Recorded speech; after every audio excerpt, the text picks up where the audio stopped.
ओम शांति। अॼु मुंहिंजी तारीख़ आहे 16/6/2025 ऐं मीठा मीठा बाप दादा चवनि था मीठे मीठे ॿार सदा ख़ुशि रहो कि असां कोई देदारी सां न पढ़ंदा आहियूं। सदा ख़ुशि रहो कि असां कोई देदारी सां न पढ़ंदा आहियूं।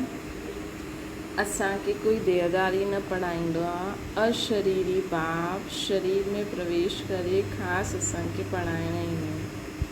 प्रश्न तव्हां ॿारनि खे ज्ञान जो टियों नेत्र छो मिलियो? प्रश्न तव्हां ॿारनि खे ज्ञान जो टियों नेत्र छो मिलियो? उत्तर असांखे ज्ञान जो टियों नेत्र मिलियो आहे पंहिंजे शांतीराम सुखदाम खे ॾिसण लाइ। हिन अखियुनि सां जो पुराणी दुनिया मित्र संबंधी आदि ॾिकाए ॾींदा आहिनि उन्हनि सां बुद्धि कढी ॾियो।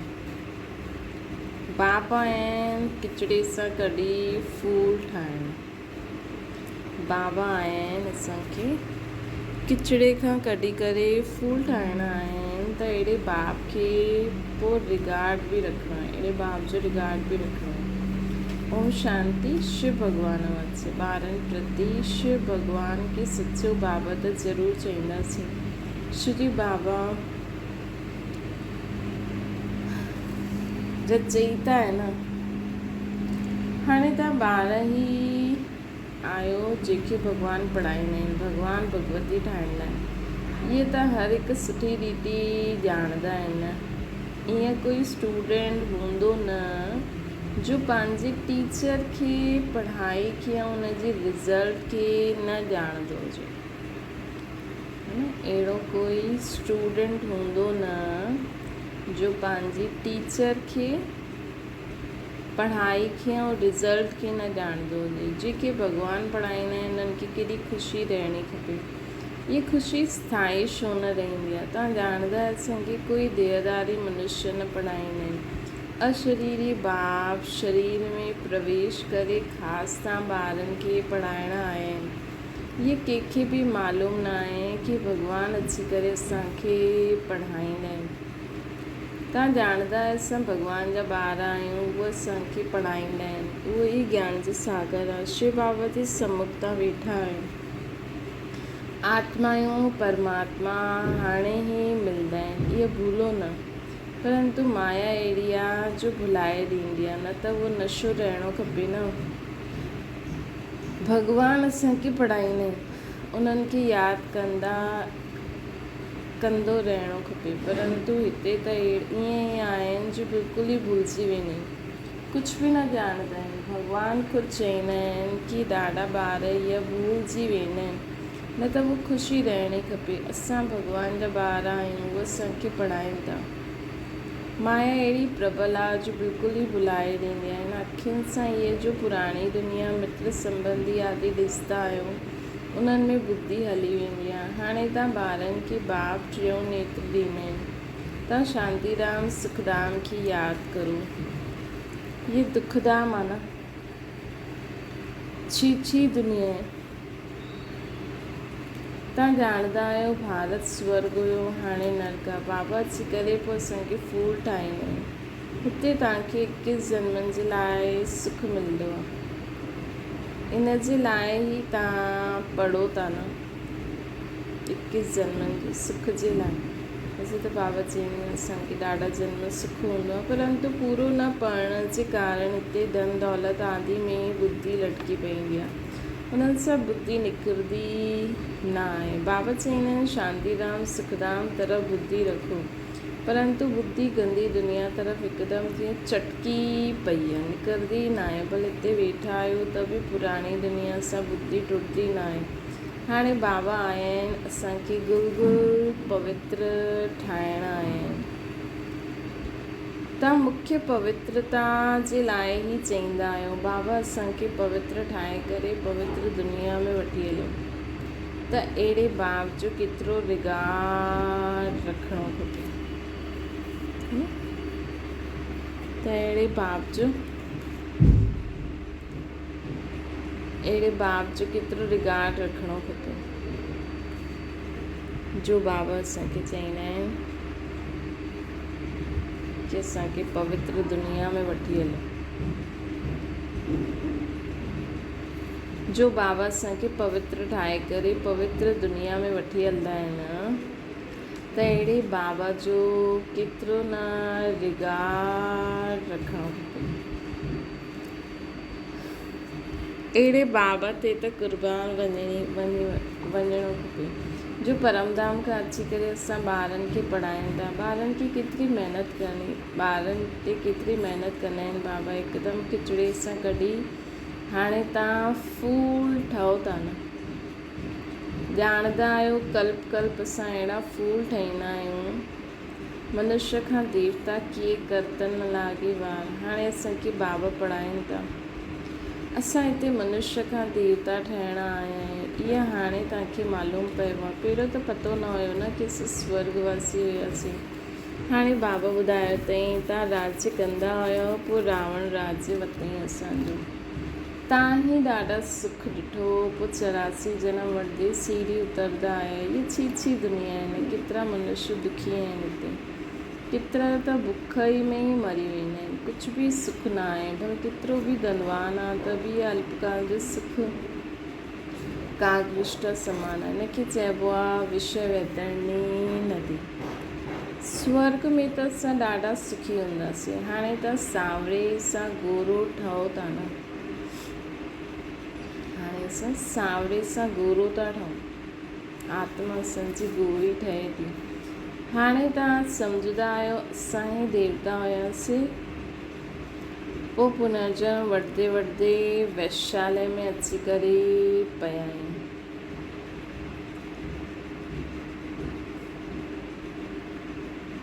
हाणे पोइ तव्हांखे शिवालय में बाबा वठी हलंदा। शिव बाबा स्वर्ग जी स्थापना था करनि, तव्हांखे पढ़ाइनि था त सुठी रीति पढ़णो खपे। पढ़ी करे चकर बुद्धि में रखी पोइ दैवी गुण बि धारण करणा आहिनि। तव्हां ॿार आहियो रूप बसंत, तव्हांजे मुख सां सदैव ज्ञान रत्न ई निकिरणा खपनि, किचिड़ो न। बाबा बि चईंदा आहिनि मां रूप बसंत दानव, मां परमात्मा ज्ञान जी सागर आहियां। पढ़ाई सोर्स ऑफ इनकम आहे। पढ़ी करे जॾहिं बैरिस्टर डॉक्टर आदि ठहींदा, लख कमाईंदा आहिनि। दुनिया में पढ़ी करे माण्हू बैरिस्टर डॉक्टर आदि ठहींदा आहिनि, लाखों कमाईंदा आहिनि। हिकु डॉक्टर बसि मास में ₹1,00,000 कमाईंदो। खाइण जी बि फुर्सत न रहंदी आहे। हाणे बि तव्हां बि हाणे पढ़ो था, तव्हां छा ठाहींदा आहियो? विश्व जा मालिक ठाहींदा आहियूं असां। तव्हां हिन पढ़ाई जो नशो हुजिणो खपे तव्हांखे। तव्हां ॿारनि में बातचीत करण जी केतिरी रॉयल्टी हुजणी खपे। बातचीत करण जी ॾाढी रॉयल्टी हुजणी खपे। तव्हां रॉयल ठहींदा आहियो न। राजाउनि जी चलन ॾिसो कीअं हूंदी आहे। बाबा त अनुभवी आहिनि न। राजाउनि खे नज़रानो ॾींदा आहिनि। कॾहिं हूअं ईअं हथ में नज़रानो न वठंदा हुया, न वठंदा। अगरि वठंदा हूंदा त इशारो कंदा सेक्रेटरी खे वञी करे ॾियो। ॾाढो रॉयल हूंदा आहिनि। बुद्धि में ख़्यालात रहंदा आहिनि। इन्हनि सां वठंदासीं त इन्हनि खे वापसि बि ॾियणो पवंदो, न त वठंदा ई न आहिनि। कोई राजा प्रजा सां बिल्कुलु वठंदो न आहे, कोई त ॾाढो लूटंदा आहिनि। राजाउनि में बि फ़र्क़ु हूंदो आहे न। हाणे तव्हां सतयुगी डबल सिरदार राजायूं ठहींदा आहियो। डबल ताज जे लाइ पवित्रता ज़रूरी आहे, ज़रूरु खपे। डबल ताज जे लाइ पवित्रता ज़रूरु खपे। हिन विकारी दुनिया खे छॾिणो आहे। तव्हां ॿारनि विकारनि खे छॾियो आहे। विकारी कोई अची करे वेही न सघे। विकारी कोई हिते अची करे वेही न सघे। अगरि बिगर ॿुधाए अची करे वेहींदा आहिनि त पंहिंजो ई नुक़सानु कंदा आहिनि। कोई चालाकी कंदा आहिनि, कंहिंखे पतो थोरी पवंदो। बाप भल ॾिसंदा न ॾिसनि, ख़ुदि ई पाप आत्मा ठही वेंदा आहिनि। त पंहिंजो ई नुक़सानु करे ॾींदा आहिनि। अगरि बिना बताए अची करे वेहींदा आहिनि।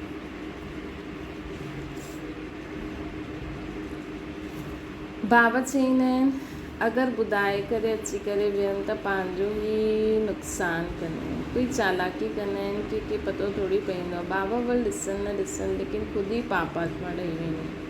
तव्हां बि पाप आत्मा हुयो जॾहिं पुरुषार्थ सां, हाणे पुरुषार्थ सां पुण्य आत्मा ठहिणो आहे। तव्हां ॿारनि खे केतिरी नॉलेज मिली आहे, हिन नॉलेज सां तव्हां श्री कृष्णपुरी जा मालिक ठही वेंदा आहियो। बाप केतिरो श्रृंगारदा आहिनि न असांजी आत्मा खे, ऊच ते ऊच भॻवानु पढ़ाईंदा आहिनि त केतिरी ख़ुशी में पढ़णो खपे। ऊच ते ऊच बाबा असांखे पढ़ाइनि था त केतिरी ख़ुशी में पढ़णो खपे। अहिड़ी पढ़ाई त कोई सौभाग्यशाली पढ़ंदा आहिनि ऐं पोइ सर्टिफिकेट बि वठिणो। बाबा चईंदा आहिनि तव्हां पढ़ंदा किथे आहियो, बुद्धि भटकदी रहंदी आहे तव्हांजी।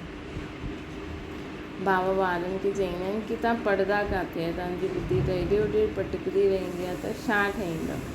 लौकिक बाप बि चईंदा आहिनि हिन हालत में तव्हां नापास थी वेंदो। लौकिक बाप बि चईंदा हिन हालत में त तव्हां नापास थी वेंदो।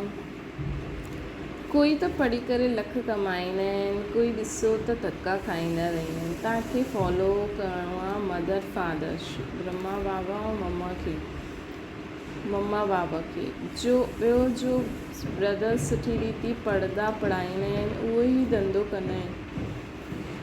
प्रदर्शनी में ॾाढनि खे पढ़ाईंदा आहिनि। अॻियां हली जेतिरो दुख वधंदो वेंदो न ओतिरो मनुष्यनि खे वैराग्य ईंदो, पोइ पढ़णु लॻी वेंदा। दुख में भॻवान खे ॾाढो यादि कंदा आहिनि। दुख में मरण जे समय हे राम हाय भॻवान कंदा रहंदा आहिनि। तव्हांखे त कुझु बि करिणो न आहे, तव्हां त ख़ुशी सां तयारी कंदा आहियो। किथां खां इहो पुराणो शरीर छुटे त असां वञूं पंहिंजे घर। किथे त सभिनि असांजो इहो पुराणो शरीर छुटे त असां वञूं पंहिंजे घर, पोइ ईंदासीं सत्य की नई दुनिया में। पोइ हुते शरीर बि सुठो मिलंदो।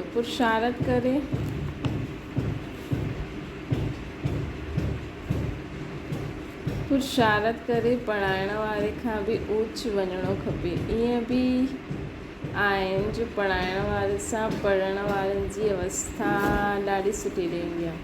बाबा त हर हिक खे ॼाणंदा आहिनि। तव्हां ॿार बि ॼाणे सघंदा आहियो। पंहिंजे अंदरि खे ॾिसणो खपे असां में कहिड़ी कमी आहे।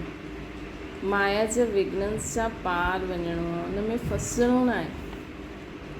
सम्झो कोई ॻाल्हि थी बि वई त फटाफट चेक करो, बाबा खे ॿुधायो, हलो अॻियां। जो चईंदा आहिनि माया ॾाढी ज़बरदस्त आहे, असां कीअं हली सघंदासीं। अगरि ईअं सोचंदा त माया हिकदमि कचो ई खाई वठंदी, गज की ग्राह खाधे। इहा हाणे जी ॻाल्हि आहे न, सुठे ॿारनि खे बि माया रूपी ग्राह हिकदमि हप करे वठंदी आहे।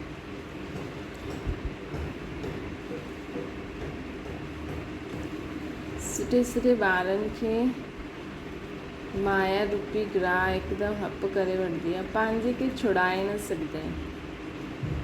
ख़ुदि बि सम्झंदा आहिनि असां माया सां थप्पड़ सां छुड़णु चाहींदा आहियूं, परंतु माया छुटण ई न ॾींदी आहे। चईंदा आहिनि बाबा माया खे चओ ईअं न पकड़े।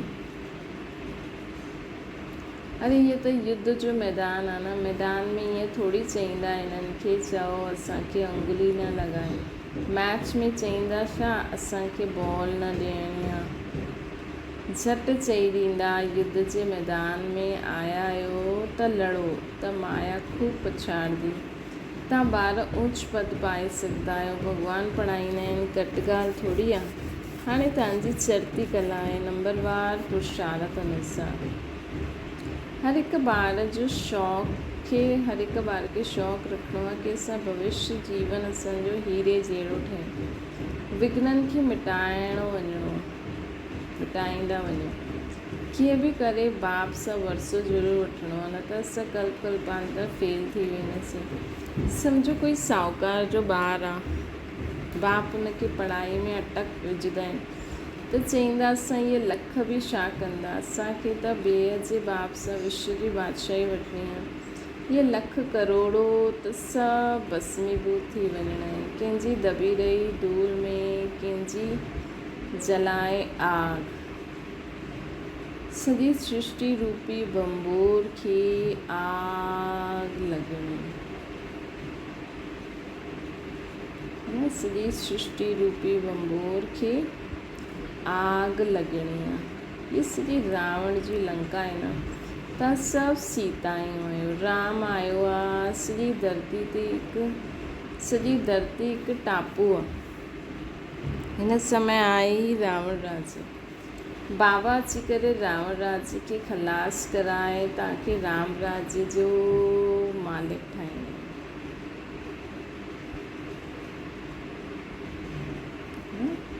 बाबा अची करे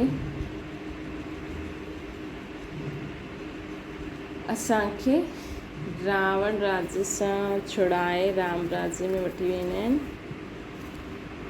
राम राज्य जो मालिक ठाहींदा आहिनि। हिन रावण राज्य खे खलास कराए, पर तव्हांखे त अंदर में था ख़ुशी हुजणी खपे। ॻायल बि आहे न, अतीन्द्रिय सुख पुछो त ॿारनि खां पुछिणो आहे। तव्हां प्रदर्शनी में पंहिंजो सुख ॿुधाईंदा आहियो, असां भारत खे स्वर्ग था ठाहियूं, श्रीमती भारत जी सेवा करूं था न। श्रीमत ते असां भारत जी सेवा था करूं। जेतिरो जेतिरो श्रीमत ते हलंदा ओतिरो तव्हां श्रेष्ठ ठहींदा।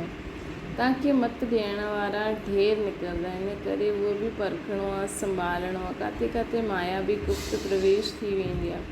तव्हां विश्व जा मालिक ठाहींदा आहियो, अंदर में ॾाढी ख़ुशी रहणी खपे। तव्हां चईंदा आहियो बाबा असां तव्हांसां स्वर्ग जो वरसो वठण आया आहियूं। सत्यनारायण जी कथा ॿुधी करे असां नर सां श्री नारायण, नारी सां श्री लक्ष्मी ठहिणा आहियूं। तव्हां सभु हथ उठाईंदा आहियो बाबा असां तव्हांखां पूरो वरसो वठी करे ई छॾंदासीं, न त असां कल्प कल्प गवाए ॾींदासीं। कोई बि विघ्न खे असां उड़ाए ॾींदासीं। एतिरी बहादुरी खपे न, बुद्धि में पंहिंजो लक्ष्य पको रखो, लक्ष्य खे कॾहिं न छॾो। एतिरी बहादुरी खपे, एतिरी बहादुरी। तव्हां एतिरी बहादुरी की आहे न, जंहिंसां वरसो मिलंदो आहे उन्हनि खे थोरी छॾंदो है न। कोई त सुठी रीति ठहरी विया आहिनि, कोई भागंती बि थी वेंदा आहिनि। सुठनि खे माया खाई वेंदी आहे। अजगर खाई करे सॼो हप करे छॾियो, अजगर खाई करे सॼो हप करे छॾियो।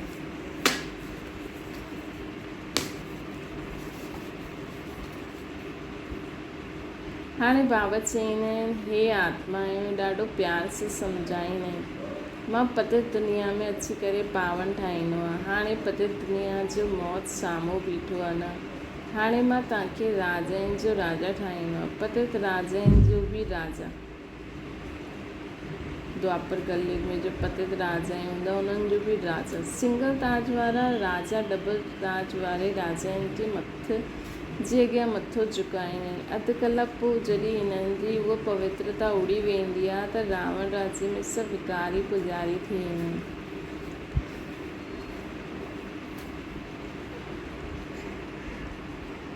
त हाणे बाप ॿारनि खे सम्झाईंदा आहिनि कोई ग़फ़लत न करो।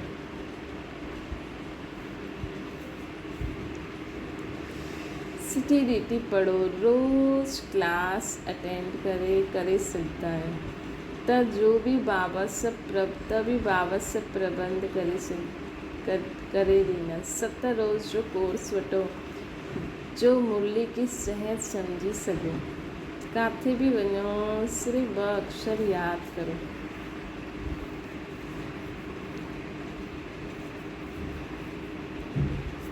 ये महामंत्र आहे न, पंहिंजे खे आत्मा सम्झी बाप खे यादि करो।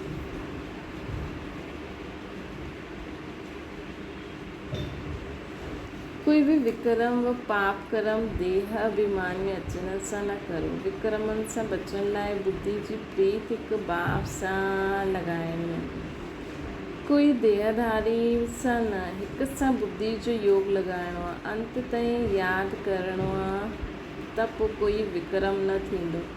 हीअ त सड़ी हुई देह आहे न, इन्हनि जो अभिमान छॾे ॾियो। नाटक पूरो थींदो। हाणे असांजा 84 जन्म पूरा थिया। इहा आत्मा पुराणो शरीर आहे। हाणे तमो प्रधान खां सतो प्रधान ठहिणो आहे। कुझु शरीर बि असांखे सतो प्रधान मिलंदो।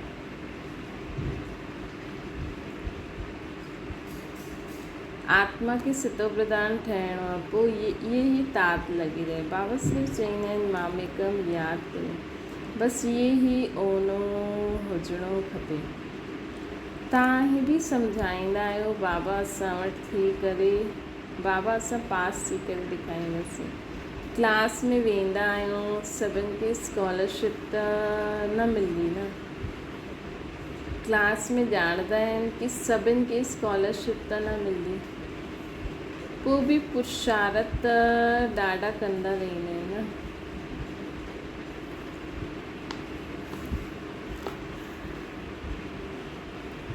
तव्हां बि सम्झंदा आहियो असांखे नरसा नारायण ठहिण जो पूरो पुरुषार्थ करिणो आहे। असां कमु छो करूं? कोई बि ॻाल्हि जी परवाह न। वारिस कॾहिं परवाह न कंदा आहिनि। कोई चवंदा आहिनि बाबा ॾाढा तूफ़ान ईंदा आहिनि, स्वप्न आदि ईंदा आहिनि। हीअ त सभु थींदो। तव्हां हिकु बाप खे यादि कंदा रहो। इन दुश्मननि ते जीत पाइणी आहे। कोई समय अहिड़ा सपना ईंदा, न मन न चित, ईअं अहिड़ा गुटका ईंदा वेंदा। इहे सभु माया आहे। असां माया खे जीतदा आहियूं न। अधु कल्प जे लाइ दुश्मन सां राज्य वरितो, असांखे कोई परवाह न आहे। कल्प वठंदा ई आहियूं। बहादुर कॾहिं चू चा न कंदा आहिनि। लड़ाई में ख़ुशी सां वेंदा आहिनि। तव्हां त हिते ॾाढो आराम सां बाप सां वरसो वठंदा आहियो। इहे छी शरीर छॾिणो, इहे छी शरीर छॾिणो आहे। हाणे वेंदा आहियूं स्वीट साइलेंस होम। बाबा चवंदा आहिनि मां आयो आहियां तव्हांखे वठी वञण लाइ। मूंखे यादि करो त पावन ठहींदा। इम्प्योर आत्मा त मथे वञी न सघंदी। इहे सभु नई ॻाल्हियूं। अच्छा, मीठी मीठी सिकी लॻे ॿारनि प्रति माता पिता बाप दादा जो यादि प्यार ऐं गुड मॉर्निंग। रूहानी बाप जी सभिनी रूहानी ॿारनि खे नमस्ते। असांजी बि रूहानी माता पिता बाप दादा खे यादि प्यार गुड मॉर्निंग ऐं नमस्ते। दाना जे लाइ मुख्य सार। विक्रमनि सां बचण लाइ बुद्धि जी प्रीत हिकु बाप सां लॻाइणी। हीअ सड़ी हुई देह जो अभिमान छॾे ॾियणो।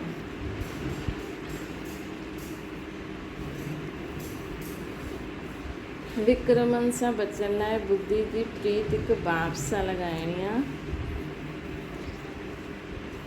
हिन सड़ी हुई देह जो अभिमान छॾे ॾियणो।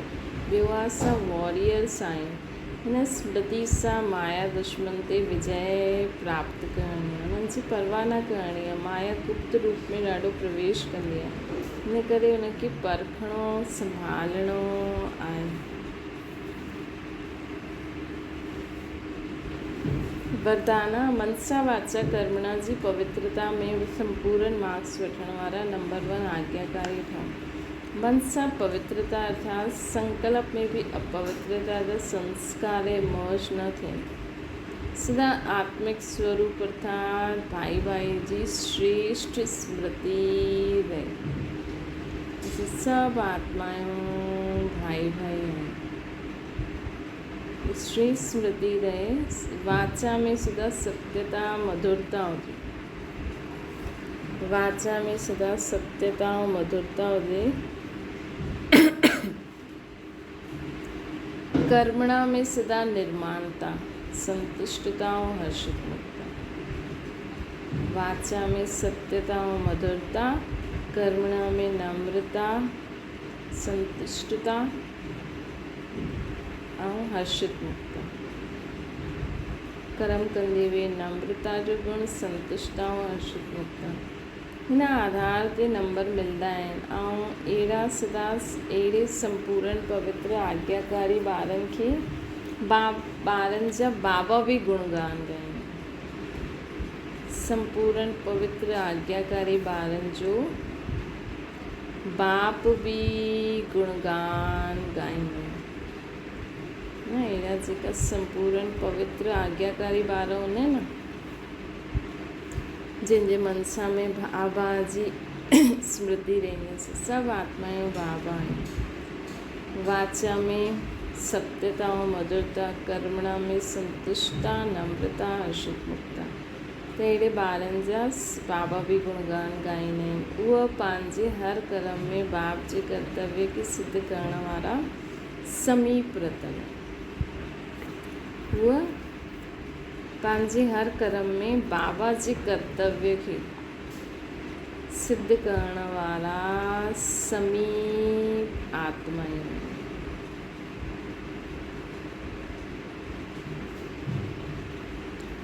स्लोगन आहे संबंध संपर्क ऐं स्थिति में लाइट ठहो, दिनचर्या में न। अव्यक्त इशारो, आत्मिक स्थिति में रहण जो अभ्यास करो, अंतर्मुखी ठहो।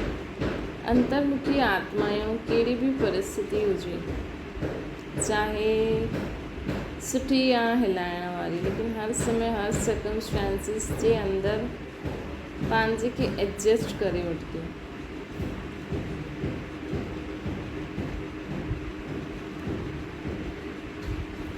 अकेले हुजनि या संगठन में, ॿिन्हिनि में एडजस्ट थियणो आहे। इहे ब्रह्मण जीवन।